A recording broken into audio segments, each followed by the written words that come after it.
सुबह। कल हमने पढ़ा था rest and motion, force, distance और डिस्प्लेसमेंट। इसमें मैंने आपको एमडी का टीकेट का पोर्शन भी करवाया था। आपको याद होगा बहुत सारे एमसीक्यू प्रैक्टिस किए थे। तो इतनी एमसीक्यू प्रैक्टिस ना तो किसी कॉलेज में कराते हैं, ना किसी एकेडमी में करवाते हैं। ठीक है बेटा। तो ये जो एमसीक्यू प्रैक्टिस है ये फिर हम ही करवाते हैं।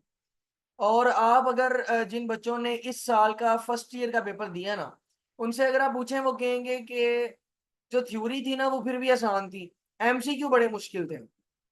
तो एमसीक्यू आपको मुश्किल ना लगे इसलिए मेरी कोशिश होती है कि जितने एमसीक्यू बन सकते हैं और जितनी तरह के एमसीक्यू बन सकते हैं सारे एमसीक्यू मैं आपको सॉल्व करवा दूं।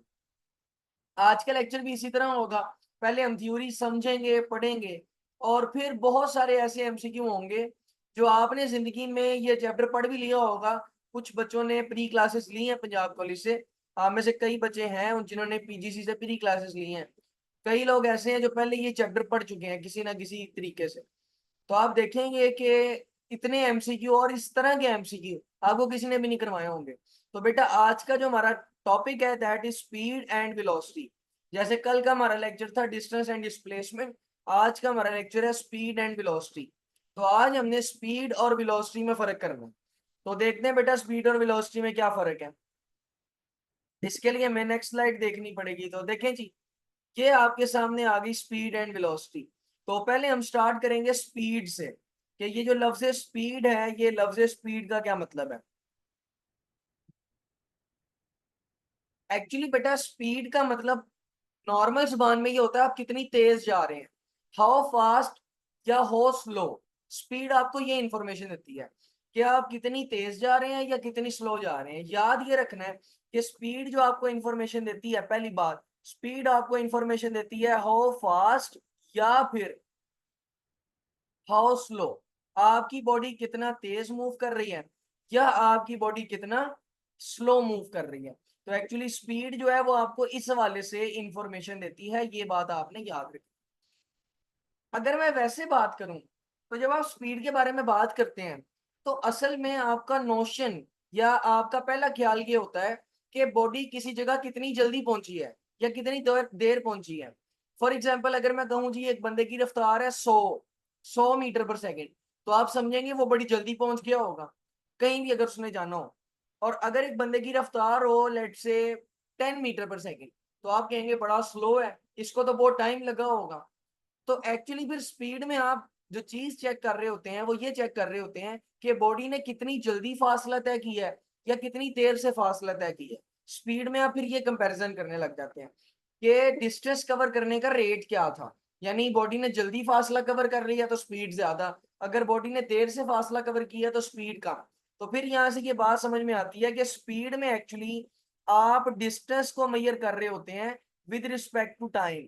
तो हम इसको लिखते हैं डिस्टेंस डिवाइड बाय टाइम, जिसका मतलब ये है कि आप यहाँ पर ये चेक कर रहे होते हैं कि बॉडी ने कितना डिस्टेंस कवर किया है कितने टाइम में। तो जब आपको ये पता चल जाता है कि बॉडी ने कितना डिस्टेंस कवर किया है कितने टाइम में, तो आपको ये पता चल जाता है कि बॉडी की रफ्तार क्या थी या वो कितनी तेज मूव कर रही थी। तो दिस इज द स्पीड। ये है आपके पास स्पीड। स्पीड क्या है? Distance over time. आप इसको लिख सकते हैं v is equal to, distance को आप लिखेंगे s और टाइम को आप लिखेंगे t। यहां से बड़े मजे की बात है आप इसका यूनिट भी निकाल सकते हैं। अगर आप इसका यूनिट निकालना चाहें तो ऊपर डिस्टेंस है नीचे टाइम है। तो यहाँ पर ये कुछ ऐसा चक्कर बन जाएगा कि ऊपर जो है वो डिस्टेंस है तो मीटर और नीचे टाइम है तो सेकंड। तो इसका जो यूनिट बनेगा वो बनेगा मीटर पर सेकंड। आप बाज दफा इसको ऐसे भी लिख सकते हैं और बाज दफा आप इसको ऐसे भी लिख सकते हैं मीटर पर सेकंड। ये दोनों का मतलब मीटर पर सेकंड ही है, ये याद रखनी है बात आप। तो जो स्पीड का फिर यूनिट हो जाएगा इस केस में वो होगा मीटर पर सेकंड। और ये दोनों तरीके हैं स्पीड के यूनिट को लिखने के।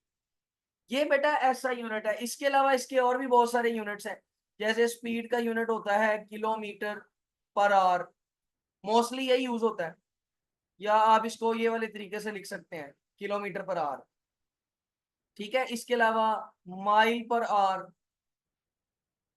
ये भी यूनिट होता है। सेंटीमीटर पर सेकंड ये भी इसका यूनिट होता है।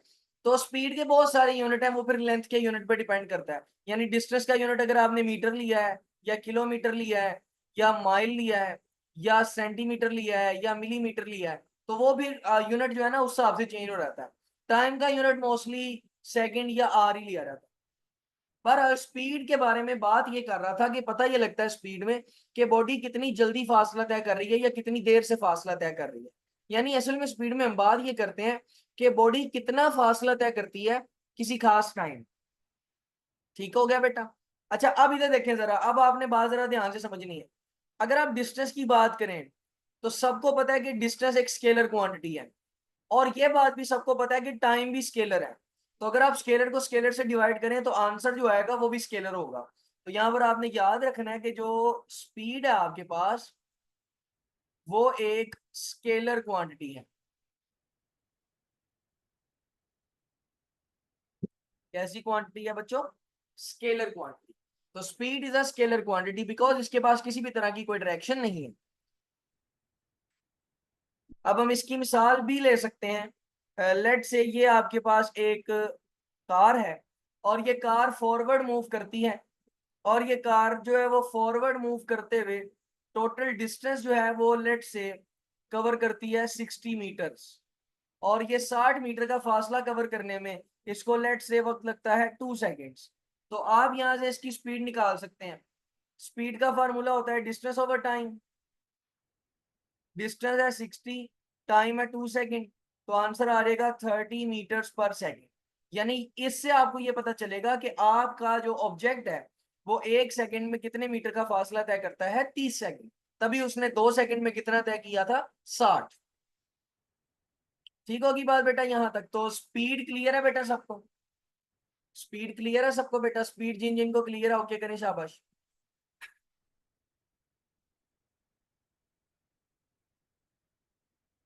ओके वेरी गुड, बड़ा बेसिक सा कॉन्सेप्ट है, बहुत ज्यादा डिटेल्स नहीं है इसमें। अच्छा अगर हम बात करें वेलोसिटी की, तो वेलोसिटी भी स्पीड के साथ जैसा ही एक कॉन्सेप्ट है। बस आपने इसको आसान अल्फाज में ये समझ लेना है कि वेलोसिटी होती ही एक स्पीड ही है। ये जरा मार्कर हल्का आ गया। जो स्पीड जो वेलोसिटी है वो होती है एक स्पीड ही है। बस फर्क इतना है कि ये एक स्पीड होती है विद डायरेक्शन।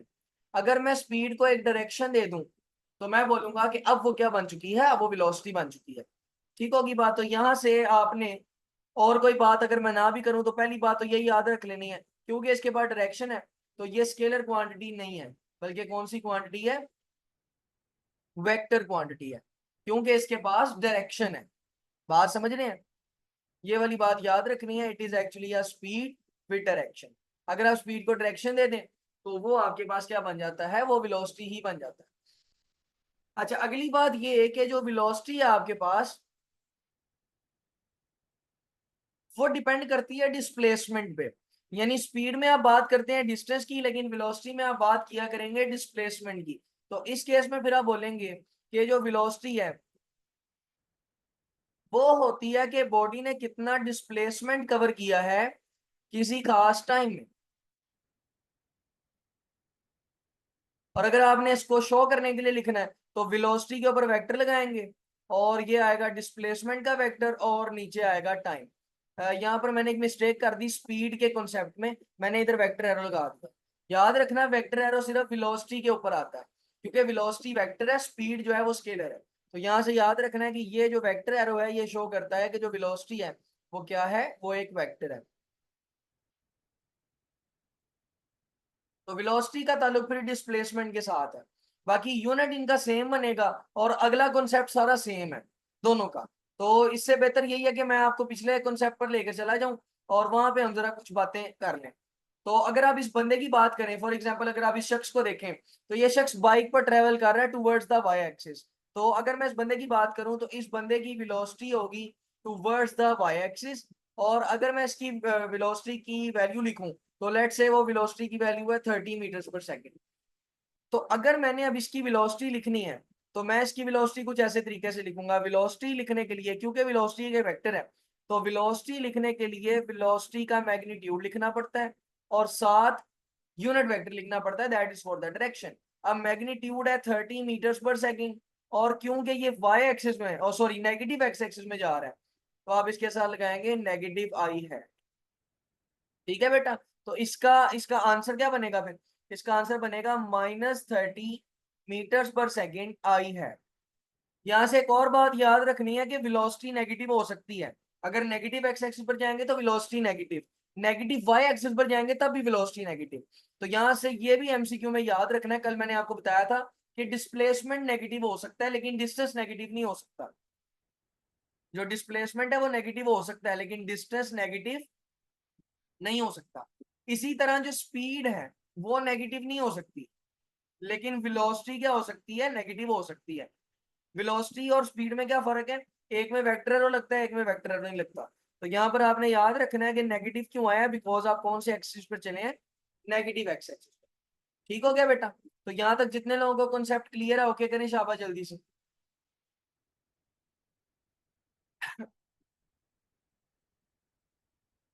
चले स्क्रीनशॉट लें इसका, 3 तक गिनूंगा, जल्दी से स्क्रीनशॉट लें इसका। 1 2 3 ओके बाय। चलें अब हम अपनी पिछली स्लाइड पर चलते हैं और वहां पर हम देखते हैं जी कि क्या चीजें हमने पढ़नी है। तो यहाँ पर ये हमारे पास है जी स्पीड एंड वेलोसिटी। देखिएगा जरा, पहली बात तो ये याद रखनी है, स्पीड को v से शो करना है और वेलोसिटी को शो करना है v के ऊपर वेक्टर एरो लगा के। ये फर्क याद रखें। The total distance covered by a body in unit time. Body ने जो टोटल फासला तय किया है यूनिट टाइम में, यानी डिस्टेंस डिवाइड बाय टाइम, वो आपके पास क्या होती है? स्पीड होती है। अगर मैं वेलोसिटी की बात करूं तो वो है जी time rate of change of the displacement. यहां पर एक बात मैं बड़ी दफा बता चुका हूं आप लोगों को, लेकिन एक दफा दोबारा सुन लें। जहां भी ये लफ्ज रेट ऑफ आ जाए तो वो लफ्ज रेट ऑफ का मतलब होता है with respect to time. WRT का मतलब होता है विद रिस्पेक्ट टू। इसका मतलब होता है डिवाइडेड बाय टाइम। यानी अगर किसी चीज के अंदर टाइम रेट आ गया तो इसका मतलब है कि वो चीज अब किसके साथ डिवाइड होने वाली है? टाइम के साथ डिवाइड होने वाली है। तो अगर आप डिस्प्लेसमेंट को विद रिस्पेक्ट टू टाइम देखें, displacement with respect to time, तो मैं बोलूंगा कि वो आपके पास क्या है? वेलोसिटी। एंड ये जो आपके पास है ये वेक्टर एरो है। स्पीड को सादा v से शो करना है और वेलोसिटी को आपने वेक्टर एरो से शो करना है। यूनिट दोनों के सेम है, इसका यूनिट है मीटर पर सेकंड, इसका यूनिट भी मीटर पर सेकंड है। इसके अलावा दूसरे यूनिट्स भी इनके हैं, वो याद रख लेने आपने कि इनका यूनिट किलोमीटर पर आर भी होता है, सेंटीमीटर पर सेकंड भी होता है, एंड सो ऑन। अगर डिमेंशन की बात करें तो वो भी दोनों की सेम होगी, लेकिन निकलेगी कैसे वो समझने वाली बात है। तो देखिएगा जरा, आपके पास अगर डिमेंशंस की बात करें स्पीड की, तो स्पीड में ऊपर है डिस्टेंस, तो डिस्टेंस की आएगी एल, क्योंकि डिस्टेंस एक लेंथ है। तो डिस्टेंस के लिए आ जाएगी लेंथ, और नीचे सेकंड है तो आ जाएगा टाइम। और जब टी ऊपर जाएगा तो -1 हो जाएगा, तो ये बनेगा LT-1। डिमेंशंस निकालना हमने पहले चैप्टर में सीखा था, और ये डिमेंशंस क्योंकि मैंने ही आपको पढ़ाया था तो आप लोगों को आना चाहिए। तो यहाँ से ये भी बात याद रखनी है कि जो डिमेंशंस होंगी इनकी वो होंगी LT-1। बिल्कुल इसी तरह वेलोसिटी की जो डायमेंशन है वो भी क्या होंगी? LT-1। जो स्पीड है उसके पास सिर्फ मैग्नीट्यूड और यूनिट होता है, इसलिए वो कौन सी क्वांटिटी है? स्केलर। और स्केलर होने की वजह से उसके पास किसी भी तरह की कोई डायरेक्शन नहीं है, सिर्फ मैग्नीट्यूड होता है। वेलोसिटी की बात करें तो उसका मैग्नीट्यूड भी होता है, डायरेक्शन भी होती है, हेंस वो कौन सी क्वांटिटी है? वो एक वेक्टर क्वांटिटी है। और वेक्टर क्वांटिटी की डायरेक्शन होती है, तो स्पीड की डायरेक्शन फिर क्या होगी? सॉरी, वेलोसिटी की, तो इसकी डायरेक्शन सेम है as the direction of motion. यानी अगर आपकी बॉडी इस तरफ को जा रही है तो ये उसकी मोशन की डायरेक्शन है, तो यही उसकी वेलोसिटी की डायरेक्शन होगी। तो वेलोसिटी की direction is same as the direction of motion. ये बात आपने याद रखी। चलें इसका भी स्क्रीनशॉट बनाए जल्दी से, स्क्रीनशॉट ले लें शाबाश जल्दी से।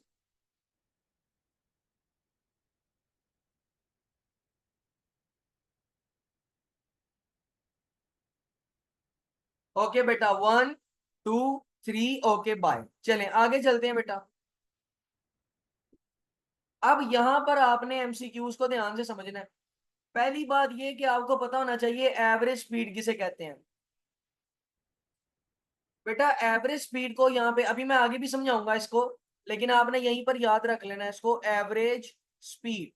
अगर आपने एवरेज स्पीड मालूम करनी है तो उसका बेसिक या जनरल फार्मूला होता है total distance divided by total time. अगर आपने एवरेज वेलोसिटी फाइंड करनी है तो एवरेज वेलोसिटी का फार्मूला क्या होता है बेटा? Total distance divide by total time.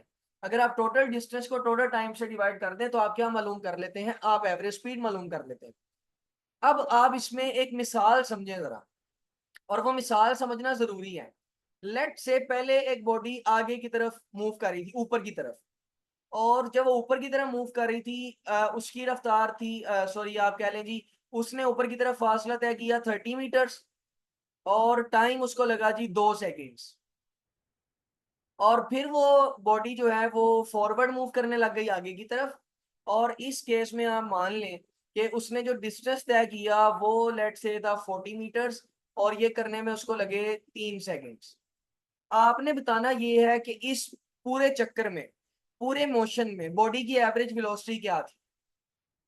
तो बेटा एवरेज वेलोसिटी फाइंड करने के लिए यहाँ पर फिर जनरल फार्मूला इसका है total distance divide by total time. तो आप क्या करें जी, देखें अब जरा तवज्जो से ध्यान से समझ लीजिएगा बातों को। ये पहला डिस्टेंस इसको S1 कह दें, पहला टाइम उसको T1 कह दें। इसी तरह दूसरा डिस्टेंस उसको S2 कह दें, टाइम को T2 कह दें। अब आपने अगर टोटल डिस्टेंस लेना है तो S1 प्लस S2 कर दें, यानी दोनों को जमा कर दें, और टोटल टाइम लेना है तो T1 प्लस T2 कर दें। फिर अब आप T1 प्लस T2 और S1 प्लस S2 करेंगे तो आपके पास ये आ जाएगा टोटल, आपके पास एवरेज वेलोसिटी आ जाएगी। तो इस केस में जब आप इसको सॉल्व करेंगे तो 30 प्लस 40, और टाइम हमारे पास है जी 2 प्लस 3, तो 30 प्लस 40 आएगा 70/5। 70/5 होता है 14। तो आप देखें कि आपकी जो एवरेज वेलोसिटी है वो कितनी आ जाएगी, 14 मीटर्स पर सेकेंड। तो अगर आपके पास ऐसा एमसीक्यू आ जाए, अब यहाँ पर याद रखना कि जनरल फार्मूला तब लगेगा जब दोनों डिस्टेंस भी बराबर नहीं है और दोनों टाइम भी बराबर नहीं है, तो फिर जनरल फार्मूला लगाना। ये असूल याद रख लीजिएगा, बाकी मैं रेस कर रहा हूँ क्योंकि सॉल्व तो आपको मैंने करके दिखाई दिया है। ये वाला असूल याद रख लीजिएगा कि अगर आपने जनरल फार्मूला अप्लाई करना है तो वो उस केस में करना है जब दोनों डिस्टेंस भी बराबर दिए हो, या तीनों डिस्टेंस या चारों डिस्टेंस जितने भी डिस्टेंस है वो बराबर दिए हो, और टाइम भी बराबर दिया, सॉरी सॉरी सॉरी, डिस्टेंस भी बराबर ना हो, टाइम भी बराबर ना हो, अलग अलग हो बिल्कुल। तो इस केस में फिर आपने क्या करना है, आपने एवरेज स्पीड का जनरल फार्मूला यूज करना है, दैट इज ये ये वाला फार्मूला, यानी total distance divide by total time.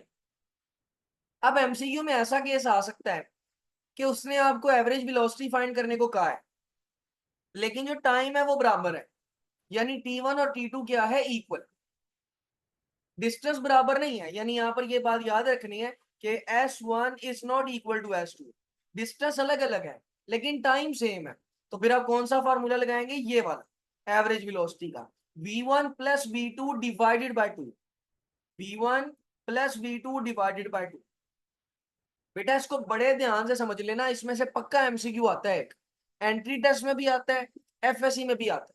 ये तीन फार्मूले हैं, बड़ा घुमाते हैं बंदे को, बहुत घुमाते हैं, बहुत ही ज्यादा घुमाते हैं। लेकिन आपको मैं प्रैक्टिस करवाऊंगा, आप देखना, आपको ये 4 एमसीक्यू 3 करवाऊंगा, आपको समझ आ जाए।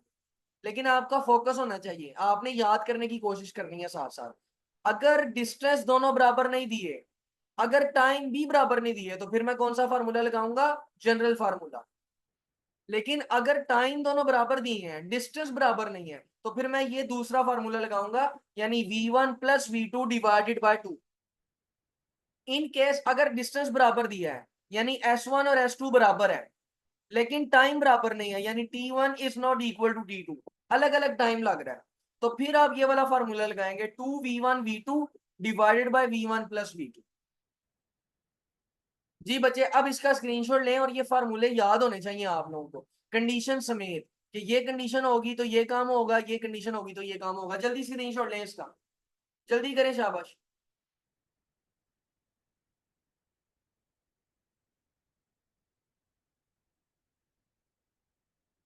हो गया तो ओके करें।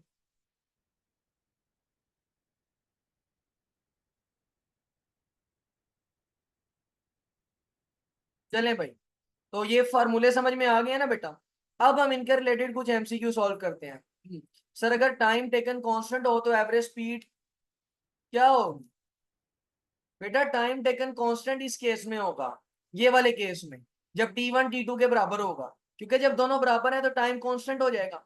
तो जब T1 T2 के बराबर होगा यानी कांस्टेंट होगा, तो फिर आप ये वाला फार्मूला लगाएंगे, दूसरे वाला V1 + V2 / 2। आज का बेटा समझ आ गई है?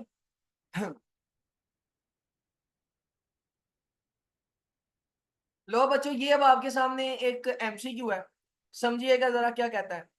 कहता है a body moves 6 metre towards east in 30 seconds. 6 metre जाती है ईस्ट की तरफ 30 सेकेंड्स में, and then 4 metre towards west in 2 second. और फिर वो 4 मीटर जाती है टूवर्ड्स वेस्ट कितने सेकेंड में? 2 सेकेंड में। आपने बतानी है एवरेज स्पीड। क्या बतानी है बच्चों? एवरेज स्पीड बतानी है। अब जरा पहले जरा इसकी डायग्राम बनाते हैं। पहले वो कहता है गई है बॉडी 6 मीटर टूवर्ड्स ईस्ट। ये मैंने फॉर एग्जांपल ले लिया जी 6 मीटर ईस्ट। और इस केस में उसने आपको टाइम कितना दिया है? उसने कहा कि टाइम लगा है 30 सेकेंड्स। ठीक है बेटा।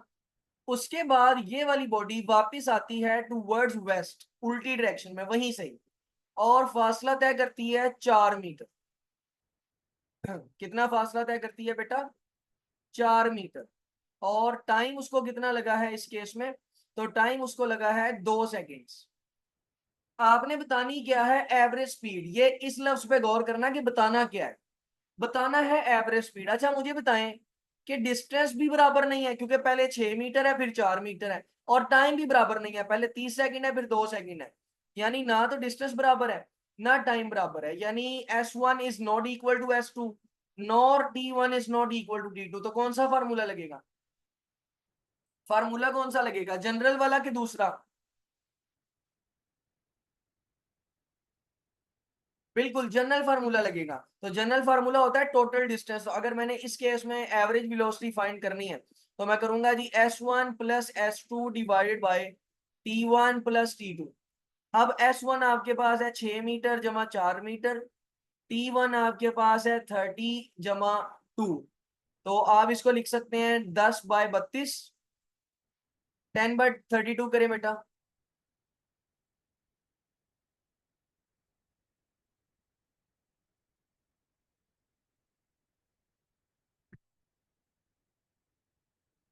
तो जब आप 10/32 करेंगे तो आंसर आपका आएगा 0.3 आ रहा है। हमने कोई मिस्टेक तो नहीं कर दी? चले 0.3 के करीब 0.2 है, तो यहाँ पर आपका आंसर 0.2 होगा। वैसे इस MCQ में जो है ना वो आंसर नहीं है, लेकिन 0.2 0.3 के करीब है, तो फिर आप उसको आंसर लगा लो। जी बच्चों बताएं, ये समझ में आया? बेटा डायरेक्शन तो ऑपोजिट है, लेकिन आप स्पीड की बात कर रहे हैं या वेलोसिटी की बात कर रहे हैं? क्योंकि स्पीड में डिस्प्लेसमेंट नहीं यूज होता, डिस्टेंस यूज होता है। और डिस्टेंस जो है वो स्केलर क्वांटिटी है। तो स्केलर क्वांटिटी को डायरेक्शन से फर्क नहीं पड़ता। स्केलर क्वांटिटी को डायरेक्शन से फर्क नहीं पड़ता। Distance is a scalar. Scalar को डायरेक्शन से फर्क नहीं पड़ता। वो टोटल आपको करना पड़ेगा 6 जमा 4। चलें बच्चों, इसका स्क्रीनशॉट लें, शाबाश, जल्दी से जल्दी जल्दी किया करें, जल्दी से स्क्रीनशॉट लें और ओके करें। 1 2 3 ओके बाय। बेटा इस सवाल को गौर से समझ लो। इस सवाल को गौर से समझ लो। इसके अंदर आपने क्या फाइंड किया है? क्या फाइंड किया बच्चे? एवरेज स्पीड फाइंड की है। अब अगला MCQ देखना जरा। अब देखें, अब MCQ वही है, MCQ सेम वही है, लेकिन अब फाइंड क्या करना है आप? तो बेटा फाइंड अब आपने करनी है एवरेज वेलोसिटी। अब फर्क आ गया, क्योंकि अब आपके पास डायरेक्शन होगी। तो पहले वही चीज बनाते हैं जी। आपके पास 6 मीटर आप गए ईस्ट 30 सेकंड में, 6 मीटर 30 सेकेंड टूवर्ड्स ईस्ट, और फिर आप वेस्ट की तरफ आए 4 मीटर 2 सेकेंड। तो यहां पर हम लिखेंगे जी 4 मीटर 2 सेकेंड टूवर्ड्स वेस्ट। अब अगर आपने वेलोसिटी फाइंड करनी है बेटा, तो वेलोसिटी में आपको पता है डिस्प्लेसमेंट लगता है और डिवाइड बाय टाइम। अब अगर आपने डिस्प्लेसमेंट फाइंड करना है, तो बेटा डिस्प्लेसमेंट फाइंड करने के लिए आपको हेड टू टेल रूल लगाना पड़ेगा। और हेड टू टेल रूल में आप देखें तो पहले वेक्टर से आखिरी वेक्टर तक ये आपका डिस्प्लेसमेंट बनता है। तो अब 6 में से 4 निकालें, तो आपका 2 मीटर डिस्प्लेसमेंट बनता है, क्योंकि आप देखें ये आपका पहला वेक्टर था, पहले वेक्टर के हेड पर दूसरा वेक्टर बनाया, तो पहले वेक्टर की टेल से आखिरी वेक्टर के हेड तक क्या बनता है, रिजल्टेंट। यही हमने यहाँ पर किया है। तो जो रिजल्टेंट आया यानी हमारा डिस्प्लेसमेंट आया वो कितने मीटर आया, 2 मीटर। और टाइम अब t1 प्लस t2 करेंगे तो वेलोसिटी आएगा, डिस्प्लेसमेंट हमारे पास है 2 मीटर, टाइम अब कर लें t1 प्लस t2 यानी 30 प्लस 2। तो 2 को जरा 32 से डिवाइड करके दिखाएं, 2 को 32 से डिवाइड करेंगे तो आंसर आएगा 0.4। तो 0.4 मीटर पर सेकंड आपका आंसर है। जी बेटा बोलें, अगर ये दो अलग अलग एमसीक्यू आगे तो सॉल्व कर लेंगे। 0.06 नहीं आएगा बेटा।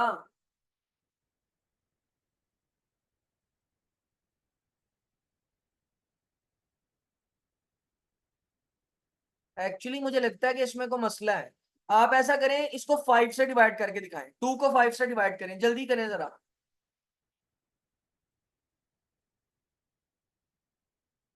2 को 5 से डिवाइड करें।